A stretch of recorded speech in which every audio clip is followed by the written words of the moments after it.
we have a background in residential. That's our background, but we made this transition because I got antsy. We sold off some single family assets thinking that a correction was coming and that we'd be postured to, be, helping people while, gaining some profit at the same time through any correction. And it didn't come. And Julie, it's coming. I know. It's coming. I know.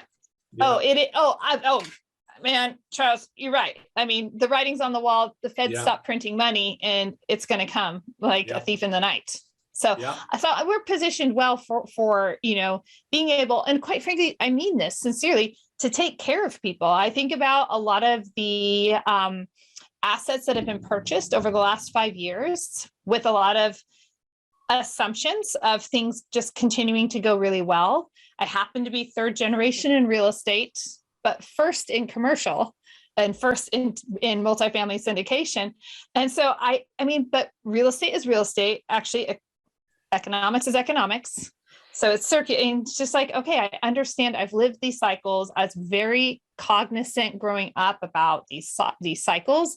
And I can tell you, living in California, growing up in California outside Silicon Valley in the 90s when the dot-com crash happened, I remember, even though I was a middle schooler, I remember that crash.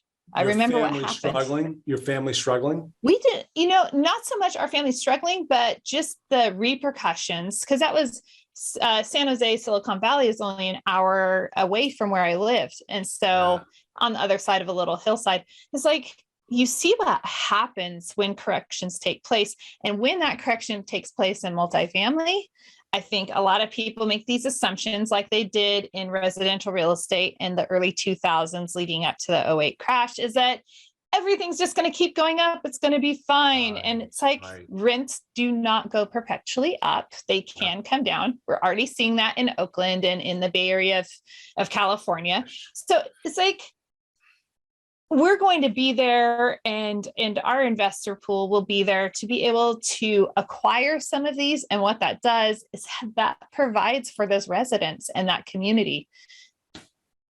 It's a pretty big deal.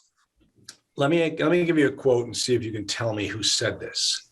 Oh, okay. You can always overpay for apartments because the prices never go down. Nobody said that. Grant Cardone. Grant Cardone is 10 years old because he's obviously never lived through the last cycle. Okay.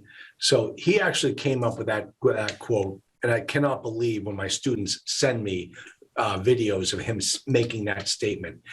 The guy, he's setting himself up for a big, huge SEC lawsuit when he makes those stupid statements, because this market's going to change. I mean, everything you just said is absolutely true. I mean, you look at Phoenix. Phoenix is 23% increase year over year on the rental rates. It just cannot survive. It cannot survive.